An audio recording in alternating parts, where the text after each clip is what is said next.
여기 이제 그 문제에는 이렇게 돼 있죠. 글로벌 리더십, 세계화 시대의 글로벌, 이제 과거와 달리 우리나라 기업끼리 우리나라 시장을 놓고 경쟁하는 것이 아니라 전 세계 시장을 놓고 우리도 나가고 외국의 기업들도 들어오는 경쟁이 세계화된 이 시대입니다. 자, 그런 속에서 기업을 이끄는 지도자로서의 CEO가 어떤 역할을 해주고 어떤 역할을 해줄 때 기업이 이런 혁신이 계속되면서 지속적으로 발전할 수 있겠느냐. 그 역할을 하기 위해서 어떤 자질이 필요하냐. 그것을 포괄적으로 21세기 CEO의 글로벌 리더십 이렇게 말을 축약해서 물었습니다.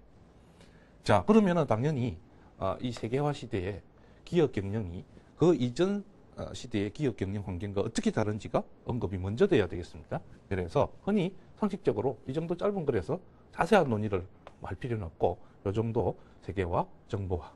이제 시장이 세계화되었습니다. 전 세계가 이제 어떤 경쟁의 장이 되었습니다. 그리고 서로 우리의 기술이 금방 알려집니다.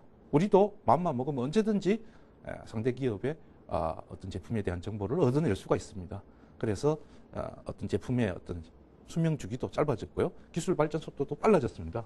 모든 부분에서 수요자들의 니드, 수요자들의 요구도 굉장히 빨리 변합니다. 변화의 속도가 빨라지고 막 여러 가지 요인들이 우리는 열심히 하고 있는데 미국에서 금융위기가 터지면 우리나라 경제가 팍 쪼그러듭니다. 기업 환경이 순식간에 나빠지죠. 이런 식으로 막 이 변화의 속도가 빠르고 그 다음에 여러 가지 요소들이 혼재돼서 영향을 주고받는 상황이 합쳐지면 기업 경영을 둘러싼 즉 시장의 상황이 예측 가능성이 매우 떨어지게 됩니다. 내일이 어떻게 될지 모르고 내일이 6개월 후에 우리 기업이 살아있을지 없을지 어떤 사태가 돌발적으로 발생해서 망할 수도 있는 그런 상황이 일상화되는 거예요. 이런 상황일수록 당연히 살아남기 위해서는 뭡니까? 지속적인 혁신, 역동적으로 대처를 해야 되겠죠.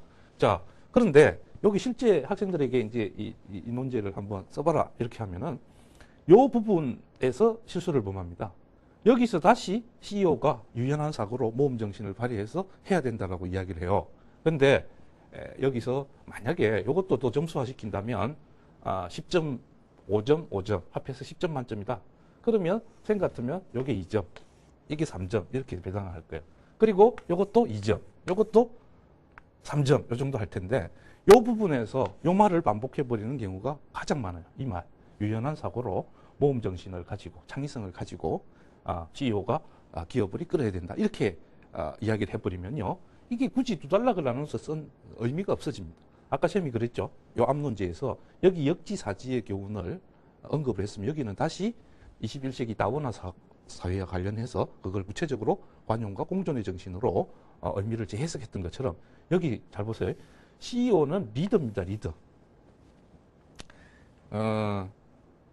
우리 기업이 역동적 혁신이 회사 전체적으로 일어나서 기업이 항상 이렇게 살아있는 조직이 되기 위해서 CEO 역할을 구태의하는 방식이 아닌 새로운 방식으로 하는 것도 중요합니다. 하지만 더 중요한 것은 조직을 구성하는 모든 구성원들이 조직 전체가 과거의 틀에 얽매이지 않고 그 다음에 성공신화에 갇히지 않고 항상 새로운 거를 추구하도록 하려면 즉 다시 말해서 조직 구성원 전체가 역동적인 혁신이 지속되도록 지속할 수 있도록 동기부여를 어떻게 할 것이냐. 그게 CEO가 해야 될 가장 중요한 역할이 됩니다.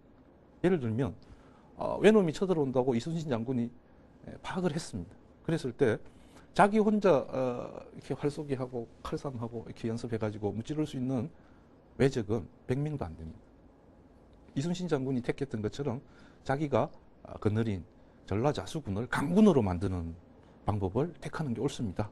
그래서 조선소, 배 만드는 곳, 그 다음에 화포를 만드는 곳, 그 다음에 전략을 짜는 곳, 각 부서에 예전에 기존의 방식, 외놈들이 알고 있는 전략 그런 게 아니고 전혀 새로운 걸 준비하자라고 우리가 1년 안에 뭐 외적이 내일 쳐들어올 수도 있고 1년 안에 쳐들어올 수도 있고 안 쳐들어올 수도 있지만 언제 쳐들어와도 우리가 거기에 대응되게 걔네들을 이길 수 있는 준비를 해야 된다. 그렇지 않으면 나라와 가족과 나를 지킬 수 없다 해가지고 구체적으로 예를 들어서 우리의 판옥선을 지금 현재 10척밖에 없는데 100척을 건조를 하자.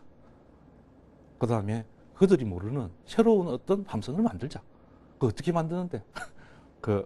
그거는 본인이 배 만드는 네가 알아서 할 일이고 이런 식으로 각 분야별로 새로운 것들을 만들어내도록 비전을 제시해주는 그런 역할을 해야 됩니다.